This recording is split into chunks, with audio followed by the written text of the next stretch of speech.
voilà, l'assurance maladie a mis en place un dispositif gratuit pour les personnes asthmatiques de 18 à 44 ans. Ce dispositif s'appelle Sophia Asthme. C'est très facile de s'inscrire. Il suffit de téléphoner au 0809 400 040 ou sinon de parler à son médecin qui peut vous inscrire directement sur le site Amélie de l'assurance maladie. Si vous désirez toutefois avoir des informations complémentaires sur ce dispositif, vous pouvez aller sur amélie.fr. Et là, il y a une petite loupe recherche et vous tapez Sophia Asthme. Vous avez différents articles qui apparaissent. Sophia Asthme, ça a été créé pourquoi ? Pour accompagner les patients qui sont déjà suivis par un médecin ou par un pneumologue ou un allergologue. Et cet accompagnement, c'est des informations qu'ils vont recevoir régulièrement et c'est surtout un infirmier, une infirmière diplômés du service médical de l'assurance maladie qui se tient à ce numéro à leur disposition pour leur apporter toute aide complémentaire à leur traitement. Ça a été mis en place pour que les gens prennent régulièrement leur traitement de fond afin d'éviter d'avoir des crises aiguës comme le signalait Marie-Paul Lang, notre médecin. Voilà, donc ça c'est pour le dispositif Sophia. Je vous redonne la parole, docteur. Alors je vais enchaîner sur, après le traitement, l'équilibre, l'éducation thérapeutique, sur la prévention. La prévention va reposer sur l'éviction d'un certain nombre d'éléments qu'on a évoqués dans les facteurs déclenchants, etc.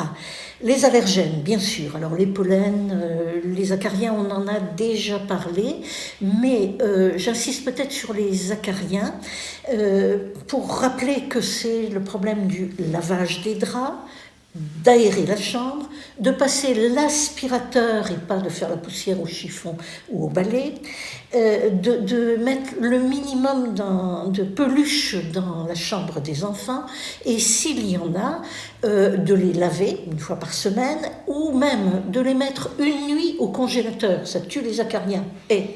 Donc c'est une bonne solution. Bon, il faut penser à les retirer quand même de temps en temps, mais une nuit ça suffit. Et de ne pas avoir d'animal domestique, hors de question. Et j'ai bien insisté, donc aérer le logement.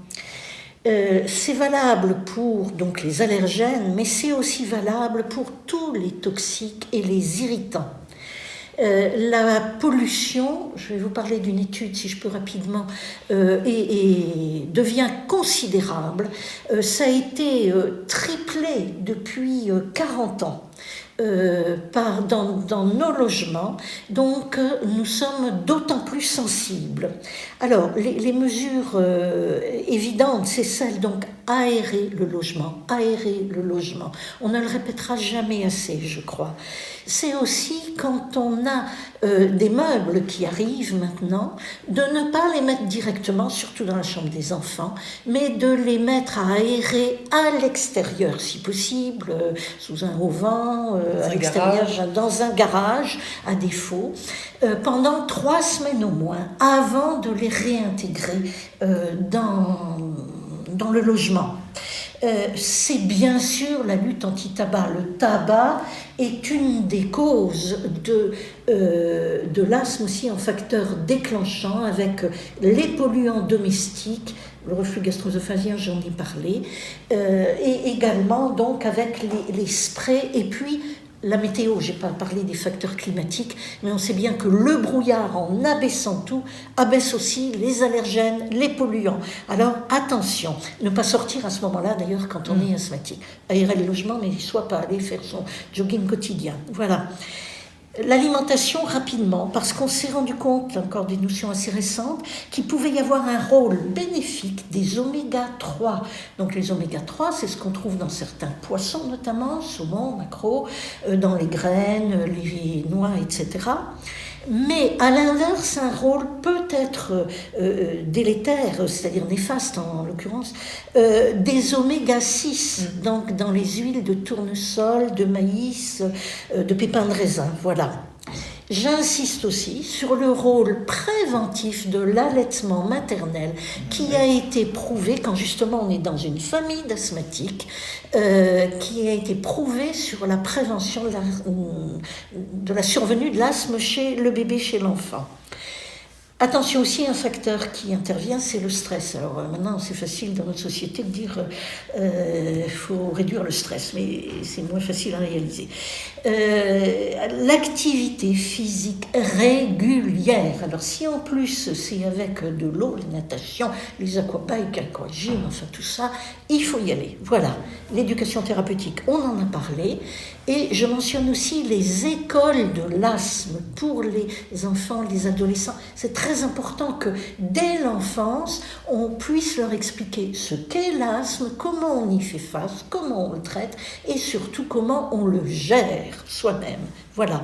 Alors, des écoles de l'asthme, il y en a au CHU à Nancy et au CHR à Metz qui sont reconnus par les ARS, donc les autorités de tutelle. Voilà. Alors, la pollution. On a eu une évolution parce que dans les années 1960, on a essentiellement parlé du rôle des allergènes dans le déclenchement. Dans les années 90, alors, le diesel, et c'est vrai, ça reste vrai, avec les mono- et dioxydes d'azote. Donc ça c'est important. Une chose par exemple en passant, pour les poussettes d'enfants, ne pas mettre les poussettes les plus basses, parce qu'en passant dans les rues, eh bien à ce moment-là, ils respirent tous les gaz d'échappement. Bonjour les dégâts sur un arbre respiratoire qui est en voie de construction, donc plutôt des poussettes hautes, si je peux me permettre. Voilà, c'est type le 4x4, mais bon, bref. Et donc, en dernier, la pollution atmosphérique. Alors, je ne peux pas en parler ici parce que ce serait trop long, mais nous avons eu la publication d'un rapport tout à fait récemment, puisque c'est le 3 septembre qu'il a été publié. Alors, ce rapport, ça n'est pas le rapport dont on parle par ailleurs en ce moment d'une association de type, on va dire, activiste, mais celui donc qui est sur le site, je vous conseille d'y aller d'ailleurs, sur le site de la santé publique, santépublique.fr. Et les mots-clés sont polluants du quotidien. Je trouve que ces données inédites sont un peu inquiétantes par rapport à ce que je viens de vous dire, car on s'est rendu compte, je vais résumer, il y a 6 documents de 60 pages, donc bon, mais il y a quand même des résumés, et le communiqué de presse, ce sont que les bisphénols, les phtalates, je ne veux pas en oublier, les parabènes, les éthers de glycol et les retardateurs de flammes bromés et composés fluorés sont retrouvés chez tout le monde.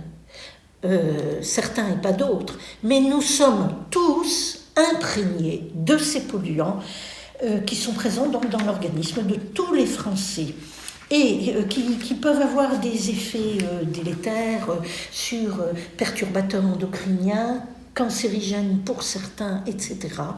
Alors, allez-y sur ce site des polluants, enfin sur le site Santé publique et sur le document polluants du quotidien, puisque ça concerne des équipements électroniques, des emballages alimentaires, des papiers thermiques, des peintures, des vernis, les cosmétiques et les soins personnels. Là, il faut faire très attention et des revues comme 60 millions de consommateurs ont publié des hors-séries où sont précisés les composants et ceux qui sont toxiques et leur manière d'être toxiques. Alors, pour les composés perfluorés, nourriture, eau potable, produits de consommation, poussière et air. Alors, j'ai expliqué tout à l'heure que les enfants étaient de plus en plus atteints. Et on dit 38%, c'est lié à la pollution. Pourquoi ? Parce qu'un enfant, il est dans le logement.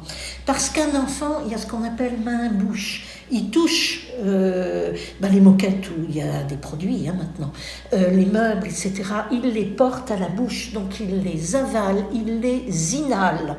c'est effectivement assez inquiétant et ça explique. C'est l'enfant, il faut aussi aérer sa chambre et faire attention à tout ce qu'on vient de dire. Alors là aussi, les phtalates, emballage alimentaire, jouets, revêtement de sol en vinyle, produits cosmétiques, produits d'entretien, peinture, voilà. Donc, si vous voulez, je ne veux pas inquiéter les foules, mais je pense qu'il faut les informer. Donc, faites attention à ce que vous achetez. Et j'ai retenu pour une émission que j'ai vue que, eh bien, les produits qu'on met dans les WC, il faut arrêter. Parce que de toute façon, ils sont toxiques, soit pour nous directement, pour regarder leur composition, ou de toute façon, ils partent avec l'eau des WC. Donc, ils sont dans l'environnement et ils nous polluent tous. Voilà. Bon.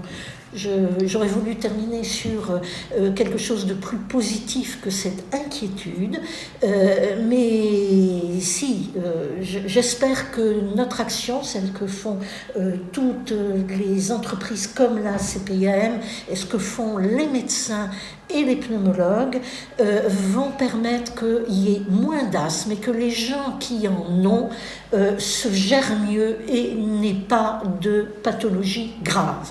Voilà. Voilà, eh bien écoutez Marie-Paule, je vous remercie. Nous nous retrouverons pour une prochaine émission. À bientôt.